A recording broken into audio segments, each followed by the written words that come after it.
Masyarakat diimbau waspada peredaran daging gelonggongan dan ayam tiren.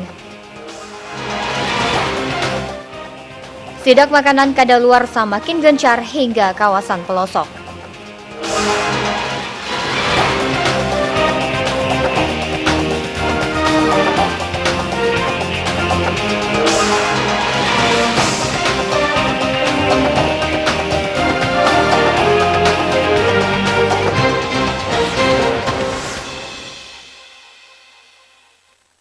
Assalamualaikum warahmatullahi wabarakatuh. Selamat malam pemirsa, kita berjumpa lagi dalam iNews Lampung, program berita daerah jaringan televisi terbesar di Indonesia, iNews TV.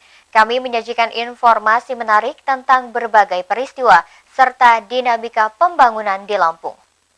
Pengawasan harga dan kualitas daging menjelang Idul Fitri menjadi sajian utama hari ini. Pemerintah mengimbau masyarakat mewaspadai peredaran daging sapi gelonggongan serta ayam tiren. Laporan kami lengkapi dengan informasi sidak makanan kadaluarsa hingga kawasan pelosok. Pemirsa, bersama saya Ferlicia Andini. Inilah iNews Lampung selengkapnya.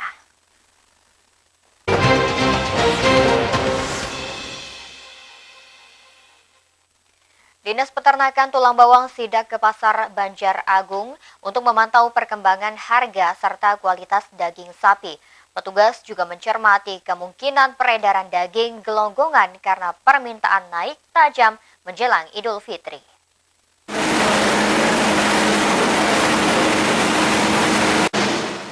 Inspeksi mendadak atau sidak Dinas Peternakan Tulang Bawang di Pasar Banjar Agung meliputi seluruh pedagang daging. Agenda sidak berkala selama Ramadan hingga Idul Fitri. Harga daging diketahui bertahan tinggi, yaitu Rp115.000 hingga Rp120.000 per kilogram. Sementara daging super Rp120.000 hingga Rp130.000. Harga ini standar dengan pasar daerah lain. Kualitas dagingnya aja orang kita. Kalau yang super ya kan 120, yang biasa 115. Maksudnya itu kenapa nggak naik?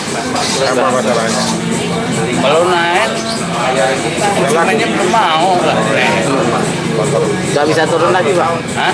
Harganya, untuk harganya. Kalau harga nggak bisa turun kayaknya. Kenapa, Pak? Ya karena sapinya mahal lah. Konsumsi daging sapi meningkat tajam selama Ramadan dan Idul Fitri. Kondisi ini membuka celah kecurangan seperti peredaran daging gelonggongan. Pemantauan pasar beberapa kali, petugas belum menemukan daging gelonggongan. Nah, masalahnya daging yang beredar kita rata-rata daging asuh, aman, sehat, utuh, dan halal. Dan ini dilaksanakan pemotongan di RPH. Ini bisa kita lihat daging-daging yang ada di sini kadang ada daging-daging yang sehat. Termasuk daging ayam yang ada kita tidak ada yang tiren. Kemudian daging gelonggongan kita nggak ada. Mengenai harga kita masih sama dengan daerah-daerah lain antara Rp115.000 sampai Rp120.000 per kilogramnya untuk daging sapi. Kemudian untuk stok untuk khusus Kabupaten Tulang Bawang kita nggak masalah ya. Karena sapi-sapi dari petani kita banyak ya. Daging gelonggongan adalah daging hasil penyembelihan sapi setelah diminumi berlebihan agar timbangan naik. Ciri daging ini permukaannya selalu basah sampai ke serat. Daging tidak digantung karena airnya menetes terus, serta warnanya merah pucat. Supriyadi, MNC Media, Tulang Bawang.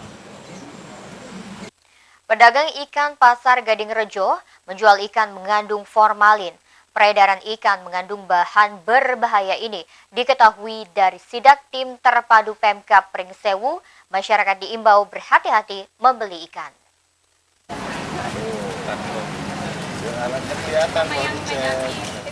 Tim terpadu Pemkab Pringsewu menemukan ikan tongkol mengandung formalin dalam sidak kedua di Pasar Gading Rejo. Petugas mencurigai dagangan ikan tidak dihinggapi lalat. Pengecekan cepat dengan tes kit formalin memastikan ikan mengandung bahan berbahaya. Sampel ikan kembali diperiksa laboratorium Balai Besar POM Bandar Lampung. Pedagang ikan diperingatkan tidak menerima pasokan atau menjual ikan sembarangan. Demi mengejar keuntungan sesaat, pedagang berbuat curang dengan mencampur bahan pengawet berbahaya dalam makanan. Temuan sidak hari ini, Pak? Hari ini untuk ikan laut menggunakan formalin. kemudian ikan asinnya gabus, setelah diuji formalin negatif, tapi tetap kita coba tindak lanjuti dengan uji boraks. Karena kita lihat ada indikasi salah satunya yang terlihat mata, laler tidak ada ikan asin. Nah, saya pikir itu, kemudian tadi hampir ikan segar, kemudian untuk makanan-makanan kemasan tidak ditemukan bahan-bahan pengawet yang berbahaya. Kandungan formalin dalam makanan membahayakan kesehatan karena menimbulkan racun, penyakit kanker, dan bahkan kematian. Indra Siregar, MNC Media, Pringsewu. Badan Pengawas Obat dan Makanan Lampung bersama tim gabungan PMK Pringsewu sidak pasar tradisional dan swalayan kawasan Pagelaran wilayah Pringsewu. Petugas menemukan minimarket menjual banyak makanan kadaluarsa dan tidak layak konsumsi.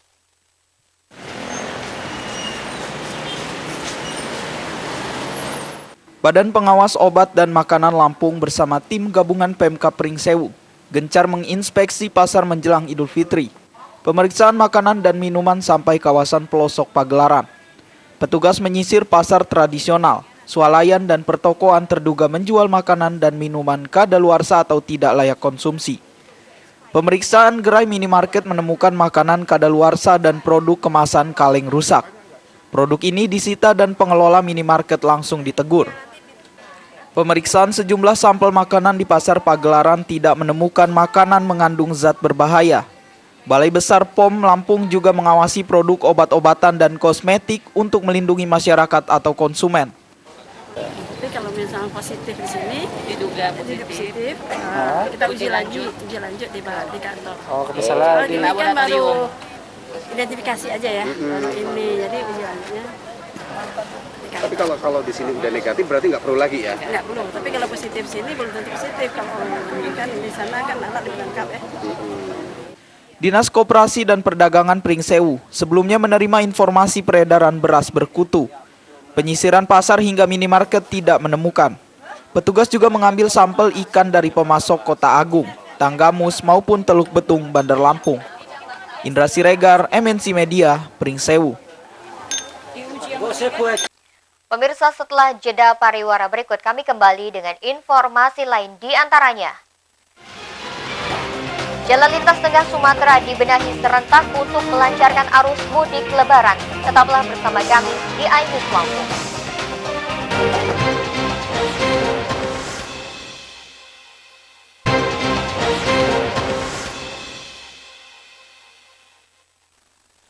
Anda masih menyaksikan iNews Lampung, pemirsa. Makin dekat arus mudik lebaran, pembenahan jalan lintas Sumatera bertambah sibuk. Jalur mudik Jalan Soekarno-Hatta Bandar Lampung hingga perbatasan Sumatera Selatan diperbaiki dengan tambal sulam hingga pemasangan pagar dan marka.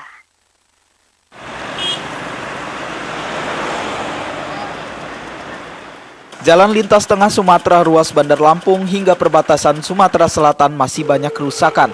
Jalur ini banyak lubang, bergelombang dan minim penerangan.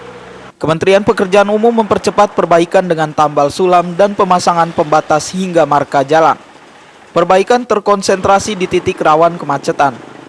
Identifikasi jalur rawan kemacetan meliputi Jalinsum ruas Soekarno-Hatta Bandar Lampung, Natar Lampung Selatan, Tegineneng Pesawaran, Bandar Jaya Lampung Tengah, dan Kota Bumi Lampung Utara.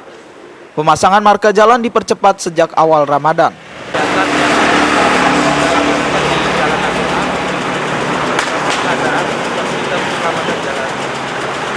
Dari marka jalan ada lampu standar, ada trail, LPGU, warning light dan ada surya. Nah, yang kita tangani ini untuk tahun antara 2016 ini kita tangani di lintas tengah. Jadi ada tiga ruas, 3 link di lintas tengah. Marka jalan mempermudah pengaturan kendaraan dua arah. Arus lalu lintas tidak boleh tumpang tindih atau berebut jalur pada puncak kepadatan. Titik rawan juga dipasang pembatas jalan untuk menekan angka kecelakaan. Andres Afandi, MNC Media, Bandar Lampung. Polres Lampung Timur menjamin keamanan dan kenyamanan mudik lewat Jalan Lintas Timur Sumatera. Petugas bakal mengawal perjalanan dari perbatasan Lampung Selatan hingga Lampung Tengah. Kepolisian juga membangun pos PAM dan posyan sepanjang jalur.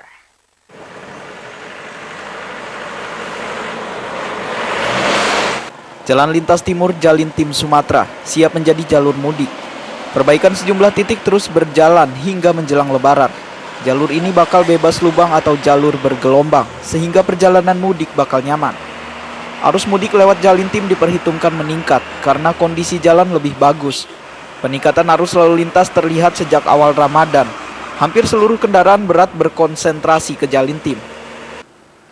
Polres Lampung Timur mengimbau pemudik berhati-hati. Jalan mulus kadang-kadang membuat pengendara lengah dan mengalami kecelakaan. Kepolisian bakal mengamankan jalur mudik dengan pengawalan, pos keamanan serta pos pelayanan. Pengawalan berlaku pada puncak arus mudik, terutama perjalanan malam hari dari perbatasan Lampung Selatan hingga Lampung Tengah. Polantas bersama tim medis siaga 24 jam. Ada pos pelayanan, ada pos pengamanan. Di samping juga kita akan melakukan pengawalan terhadap pemudik. Dari perbatasan Lampung Selatan, kita akan kawal sampai perbatasan Lampung Timur. Ruas-ruasnya jelas, mungkin dari situ kita akan memberikan sosialisasi nantinya secara khusus, baik kepada pengendara roda 4. Ada pemetaan wilayah-wilayah rawan, Pak? Pemetaan ada, namun demikian rawan ini dinamis ya, dinamis. Tentunya akan lebih detail ketika nanti mendekati H-7 atau jumlah kendaraan yang melintas ini sudah meningkat, itu akan bisa diketahui lebih lanjut. Jalan Lintas Timur minim rambu dan penerangan. Pemudik diimbau tidak memacu kendaraan untuk menghindari kecelakaan. Pengendara lelah sebaiknya memanfaatkan pos PAM atau posyan sepanjang jalur mudik. Supriyono, MNC Media, Lampung Timur. Jalan poros Gayam Ketapang, Lampung Selatan rusak parah. Sepanjang jalur bertabur kubangan hingga badan jalan amblas. Jalur ini biasanya menjadi alternatif jika arus mudik di Jalinsum dan Jalintim macet.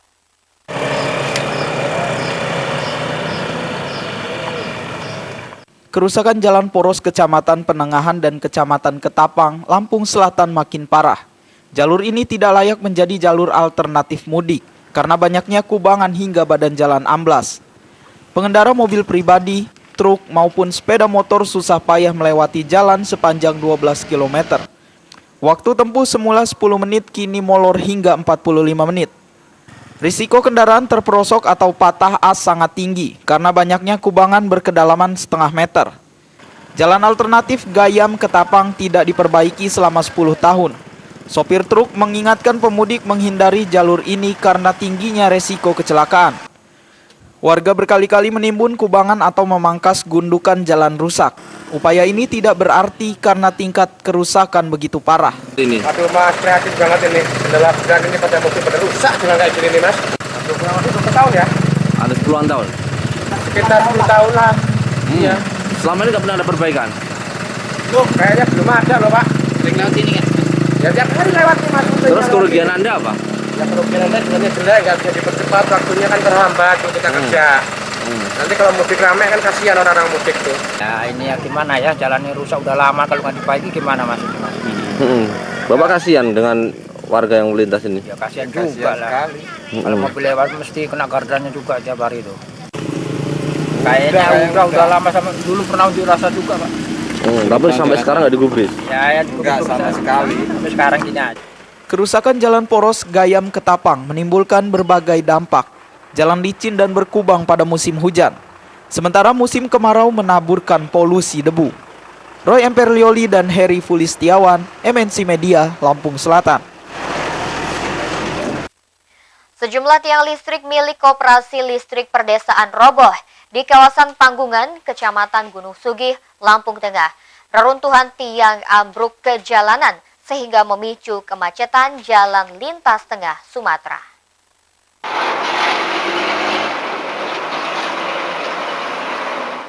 Jaringan listrik perdesaan sepanjang jalan lintas tengah Sumatera kawasan Gunung Sugih, Lampung Tengah rata-rata lapuk.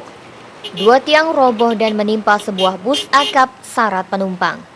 Reruntuhan tiang listrik beserta lilitan kabel memicu kemacetan panjang. Polantas sibuk mengatur kendaraan hingga petugas PLN selesai mengevakuasi jaringan listrik ke tepi jalan.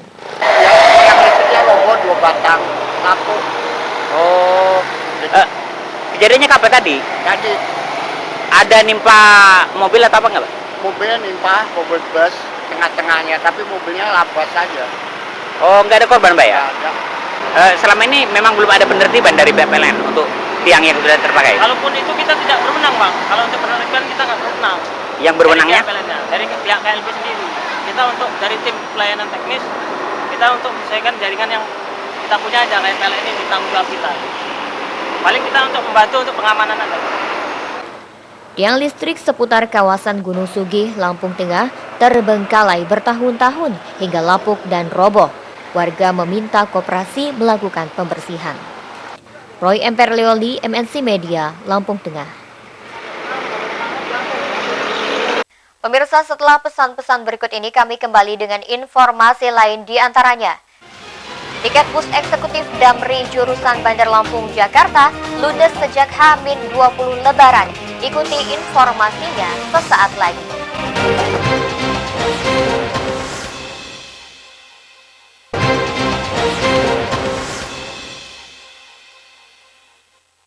Pemirsa, terima kasih Anda masih bersama kami. Tiket bus Damri kelas Royal dan Super Eksekutif jurusan Jawa ludes sejak H-20 Lebaran. Pemesanan tiket melonjak seiring makin dekatnya jadwal mudik. Damri Bandar Lampung masih menyediakan 50 bus bantuan kelas ekonomi.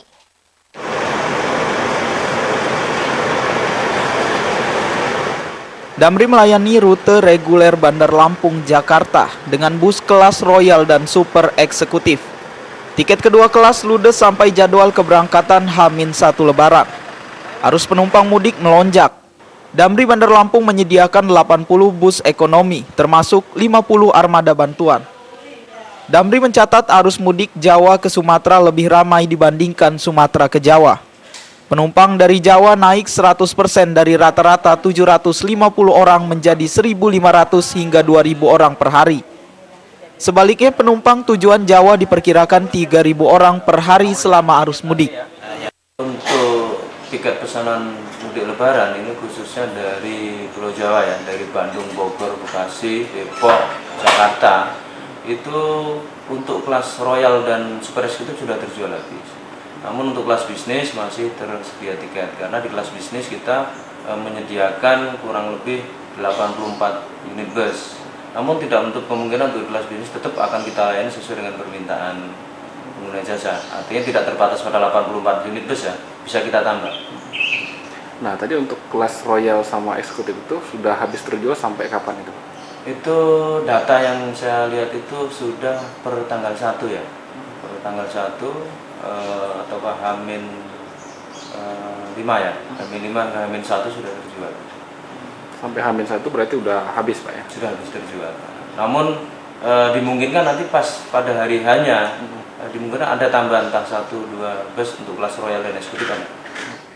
Damri masih memberlakukan tarif normal, yaitu kelas bisnis 205.000, kelas eksekutif 279.000, dan kelas Royal 332.000.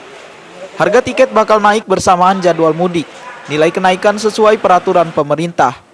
Andres Afandi, MNC Media, Bandar Lampung. Pemirsa, 2 pekan menjelang mudik Lebaran, persewaan mobil mulai kebanjiran pesanan. Tingkat penyewaan diperhitungkan naik 25%. Karena banyaknya peminat, pengusaha rental memasang tarif sistem paket. Rental mobil Kota Bandar Lampung kebanjiran pesanan dengan tingkat kenaikan 25% dibandingkan Lebaran tahun lalu. Pengusaha rental mobil memberlakukan tarif sistem paket seperti Avanza 3, 3,5 hingga 4 juta, dan Innova 5 hingga 6 juta. Tarif paket berlaku 10 hari.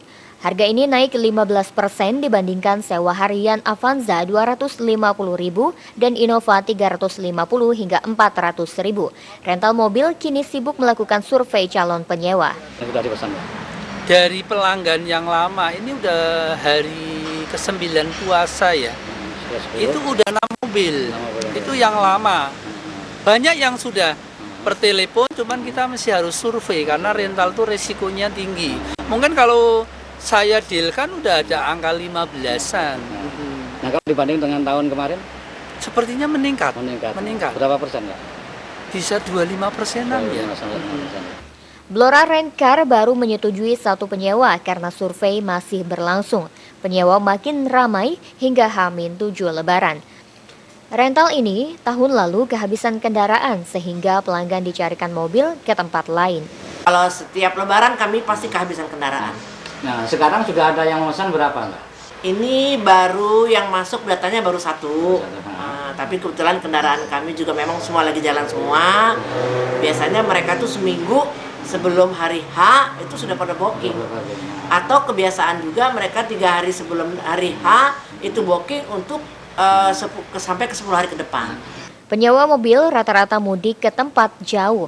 Mereka menjadi pelanggan tetap setiap Ramadan karena pelayanan memuaskan dan kondisi kendaraan selalu prima. Fajar Magetan, MNC Media, Bandar Lampung.